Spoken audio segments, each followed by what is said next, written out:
बिस्मिल्लाहिर्रहमानिर्रहीम। अस्सलाम वालेकुम स्टूडेंट्स। लास्ट हम लोगों ने एनवीटी के फॉर्मूलाज के ऊपर बात कर ली थी कि एनवीटी में ऑर्डिनरी एनवीटी और एनवीटी ड्यू।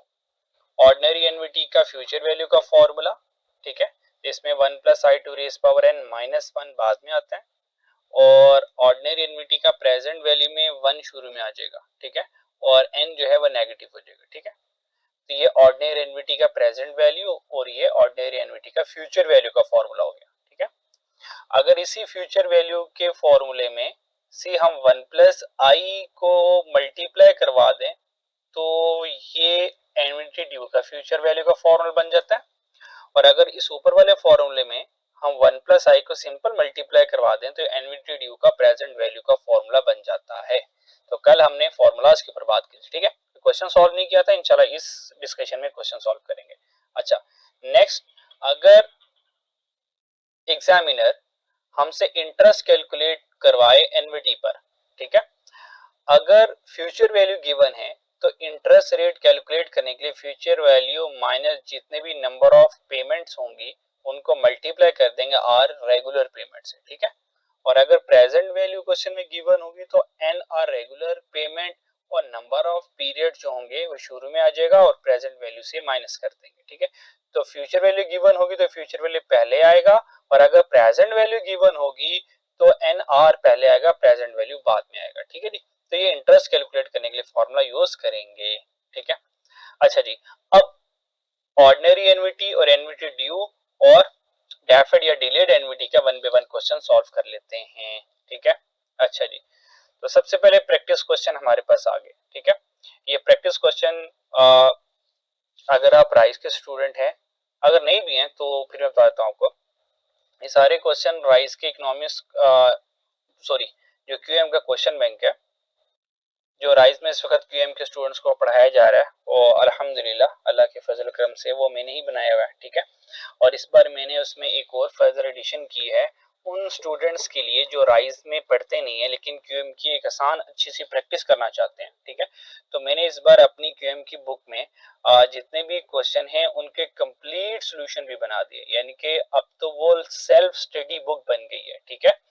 तो अगर आपने वो मंगवानी होगी, अगर आप कहीं पर भी रहते हैं पूरे पाकिस्तान में, तो आप ऑनलाइन वो बुक मंगवा सकते हैं, ठीक है। और कॉस्टली नहीं है, 300 की अप्रोक्सीमेट वो बुक होगी, ठीक है। अभी मैं इंशाल्लाह आपको सोल्यूशन की ज़ियारत भी करवा देता हूँ। सबसे पहले इस क्वेश्चन को सॉल्व करते हैं, then we will go to the book for solution. First question में कह रहा है 6.9 क्वेश्चन है, a person deposit ₹3000 every 6 month into a retirement account. एक बंदा 30,000 पे एवरी 6 मंथ, एवरी 6 का मंथ का मतलब है कि वो एक बार जमा नहीं करवा रहा, हर 6 माह बाद 30,000 रुपए जमा करवा रहा है अपने रिटायरमेंट अकाउंट पे। The account page an annual interest rate of 12% compounded semi annually.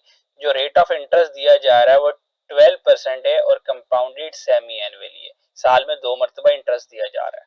What will be value of account after 15 year. 15 साल बाद बताएं अकाउंट में कितने पैसे होंगे, ठीक है। तो ये सारी सूरत हाल कुछ ये बन रही है। फिलहाल मैं टाइमलाइन नहीं बनाने वाला, ठीक है, सिर्फ आपको समझाने के लिए थोड़ी सी सिर्फ बनाने वाला हूँ। ईयर 0 हो गया, ठीक है, ये ईयर 1 आ गया, ईयर 2 हो गया, ईयर 3 आ गया, और इस तरीके से सोन चलते जाएंगे तो हमें 15 ईयर तक जाना है, ठीक है। और जो मैं पेमेंट कर रहा हूँ वो हर 6 माह बाद कर रहा हूँ, यानी कि 30,000 रुपये यहाँ पर भी हैं, 30,000 रुपये यहाँ पर भी हैं, फिर 30 के इधर भी हैं, 30 के इधर भी हैं, यानी कि ये पूरी एक एन्युटी चल रही है 15 साल तक। तो यहाँ से वह चल गया एवरी 6 मंथ ने बताया कि ये तो एन्युटी का क्वेश्चन है, ठीक है। और हर 6 माह में 30,000 ने बताया रेगुलर पेमेंट है, ठीक है जी। और 12% कंपाउंडेड सेमी एनुअली है, तो ठीक है, एनवीटी का फॉर्मूला लगाते हैं। लेकिन करना क्या, what will be the value of account after 15 year. इसका मतलब एनवीटी यहां से कहां पर लग रही है, फ्यूचर के लिए लग रही है, इसका मतलब मुझे फ्यूचर वैल्यू ऑफ एनवीटी का फॉर्मूला चाहिए होगा। तो आपको पता है एनवीटी का जो फ्यूचर वैल्यू का फॉर्मूला है, तो फ्यूचर वैल्यू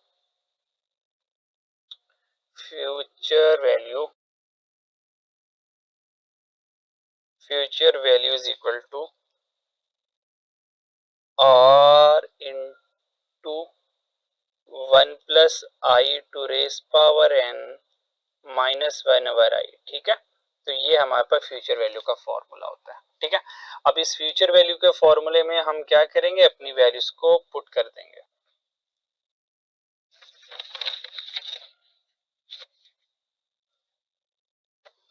चलिए, टच वाले सिस्टम में ना ये मसला होता है, बस थोड़ा सा भी future value is equal to r into 1+i-1/i। ठीक है जी। अच्छा जी, आर कितना है हमारे पास, 30,000, यहाँ पर पुट कर देंगे 30,000। ठीक है, और 1 प्लस रेट ऑफ इंटरेस्ट 12% है, तो 12% मीन 0.12।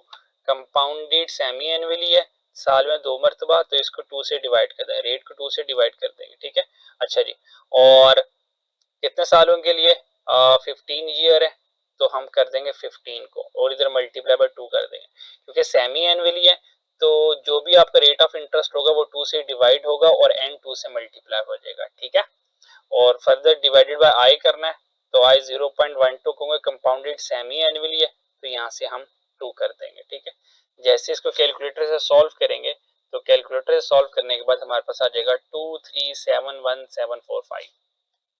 अच्छा जी, फर्स्ट क्वेश्चन में आपको सॉल्व करके दिखा देता हूँ, बाकी इंशाल्लाह इस स्टेप के बाद आपने खुद ही कैलकुलेटर से सॉल्व कर लेना है। ठीक है, अच्छा जी, हमारे पास वैल्यूज है 30,000, तो 30,000,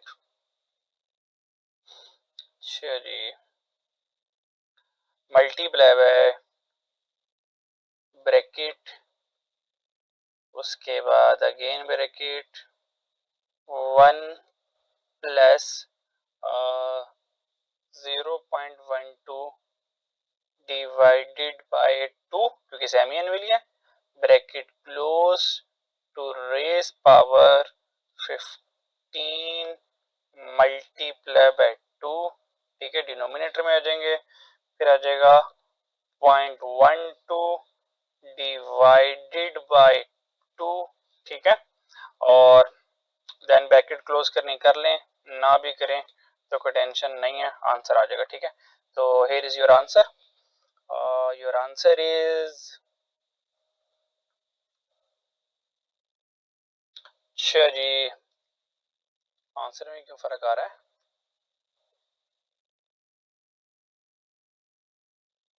अच्छा जी, आंसर गलत इस वजह से दे रहा है, यहाँ पे हमने -1 नहीं लगाया। ठीक है, तो -1 यहाँ पे हम लगा देते हैं,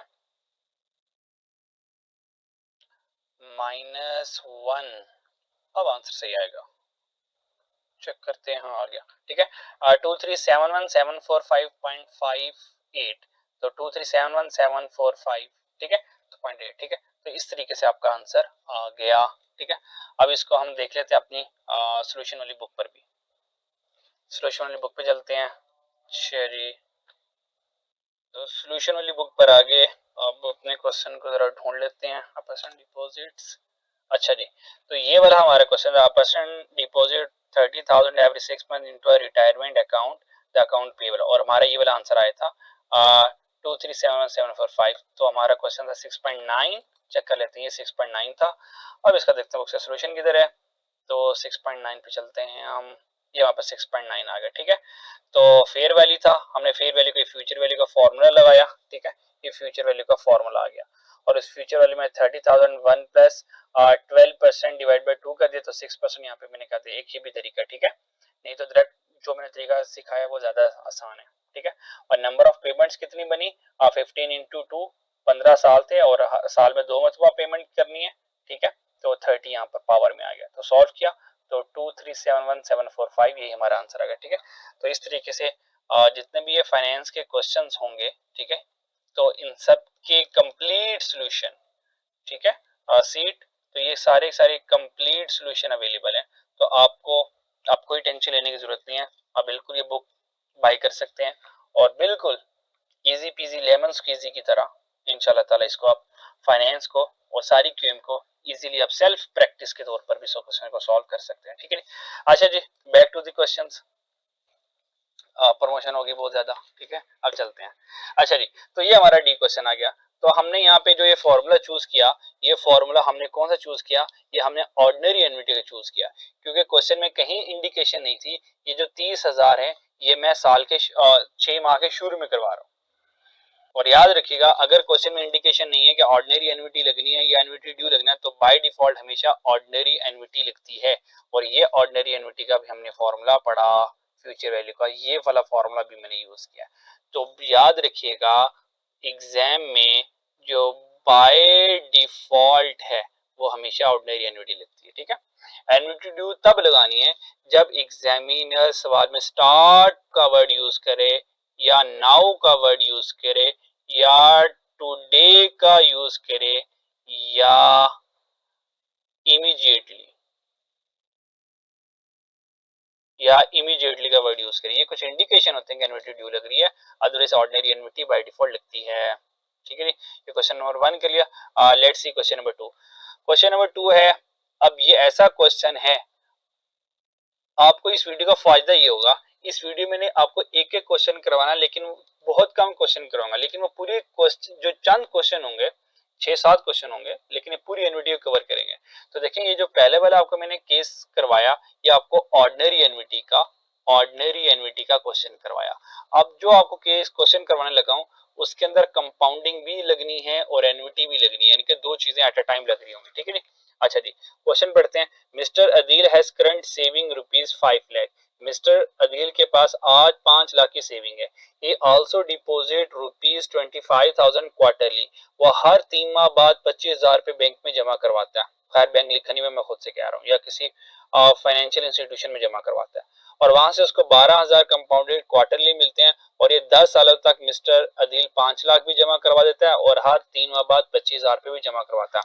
फाइंड टोटल अमाउंट। बताओ टोटल अमाउंट उसके पास अब कितनी होगी। Find total amount at the year 10, ठीक है। 10 साल बाद बताएं अदील के पास टोटल कितने पैसे हो जाएंगे। इसका मतलब अगर हम टाइमलाइन बनाएं तो टाइमलाइन में दो बातें आ रही हैं। मिस्टर अदील के पास 5 लाख हैं, मिस्टर अदील ने वो भी जमा करवा दिए, और मिस्टर अदील इस 5 लाख के साथ हर तीन माह बाद यानी क्वार्टरली अदील साहब क्या कर रहे हैं, 25,000, 25,000 और 25,000, ठीक है जी। ये भी साथ साथ जमा करवा रहे हैं, ठीक है। तो ये तकरीबन साल कंप्लीट हो गया, ठीक है।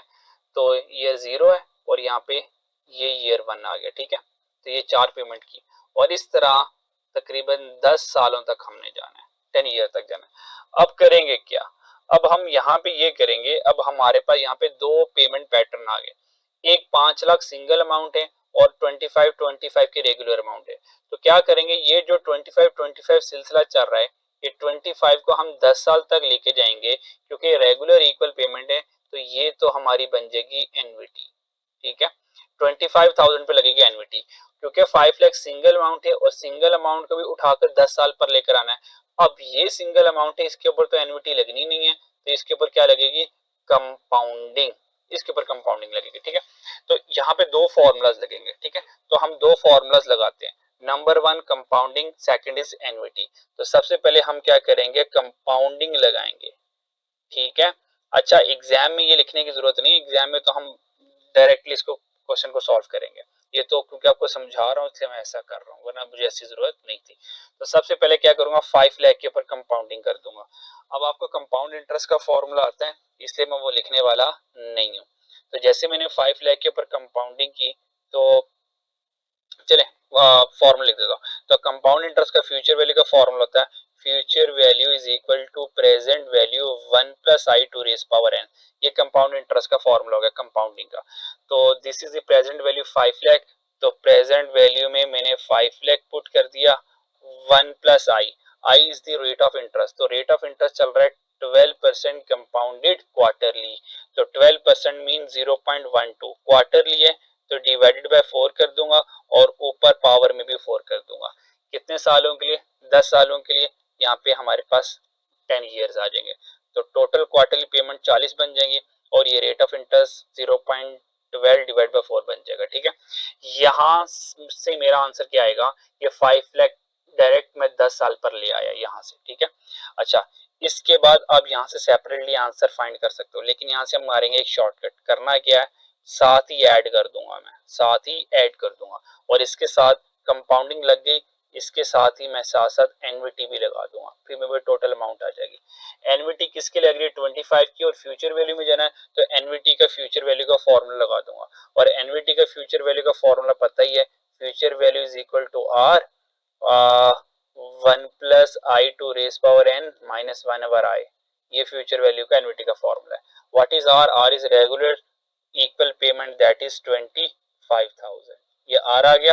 अच्छा जी, 1 प्लस रेट ऑफ इंटरेस्ट कितना है? 12%, तो 0.12 क्वार्टरली है, 4 इधर आ गया, ऊपर पावर में भी 4 आ गया। कहाँ तक जाना है? 10 सालों तक जाना है, मल्टीप्लाई बाय 10 किया, -1 यहाँ से किया और नीचे वाला भी आई है, उसको 0.12 डिवाइड बाय 4 कर दिया। अब यहाँ से क्या करेंगे, डायरेक्ट सारा कैलकुलेटर से आप लोग सॉल्व कर लेंगे, उम्मीद है कर ही लेंगे आप लोग माशाल्लाह इतना तो। ठीक है, तो यहाँ से डायरेक्ट इंशाल्लाह ये आंसर आ जाएगा आपका, ये वाला आंसर। ठीक है, तो डायरेक्टली ये आंसर आ जाएगा आपका। ठीक है, आंसर आ जाएगा ₹3516050, ये आंसर आपका इंशाल्लाह ताला आ जाएगा। ठीक है, अब जरा इसको बुक से वेरीफाई कर लेते हैं कि आंसर है या नहीं है। तो मिस्टर अदील वाला सवाल है, तो उसको बुक से ढूंढ लेते हैं। मिस्टर अदील, बल्कि बुक से ढूंढना क्या, नंबरिंग पढ़ लेते हैं यार। 6.16 है तो 6.16 देख लेते हैं, 6.16 किधर, ये ऊपर है, 15 16, तो ये वाला सवाल था। ठीक है, तो इस सवाल में देखें ये 5 लाख के ऊपर क्या हुई है, क्वार्टरली 12% साथ क्या हुई है, कंपाउंडिंग हुई है, तो उसका आंसर आ गया 1631019। ठीक है, फिर 25,000 की देखें कम एनवीटी लगी है, तो उसका आंसर क्या आया 0.18। फिर इन दोनों आंसर को मैंने प्लस किया, this is your final answer 3516050, और ये हमारा आंसर आया था 3516050। ठीक है, इसलिए मैंने इसको डायरेक्ट यहाँ पे ऐड कर लिया था। This is the easiest way, यहाँ से टाइम जरा बच जाता है, तो ये हमने क्वेश्चन सॉल्व कर लिया। अच्छा जी, लास्ट क्वेश्चन देखते हैं जरा। ठीक है, ये कंपाउंडिंग एन्युटी यहाँ पे 2 लगी थी। ठीक है, नेक्स्ट क्वेश्चन कह रहे हैं एन इंडिविजुअल, 6.18 क्वेश्चन है, an individual plan to borrow ₹4 lakh to buy a new car. एक इंडिविजुअल ने क्या किया, उसने ये सोचा मैं 4 लाख रुपए क्या करता हूँ, उधार ले लेता हूँ ताकि मैं एक नई गाड़ी खरीद सकूं, and would like to keep the payment of ₹12,500 पर मंथ। ठीक है, और उसने कहा कि मैं 12,500 जो है वो हर महीने पे कर सकता हूँ। द लोन विल बी, 3 साल के उसने लोन लिया और 12% एनुअल रेट है, कंपाउंडेड मंथली। ठीक है, तो कंपाउंडेड मंथली आ गया। Will the monthly payment, will the monthly payment यानी कि वो जो हर महीने पेमेंट करेगा exceed ₹12,000 per month limit establish by the borrower. Borrower ने कहा, यानी कि इंडिविजुअल ने कहा 4 लाख उधार लेता हूं और हर महीने बस मेरे पास ना 12,500 ही हो सकते हैं।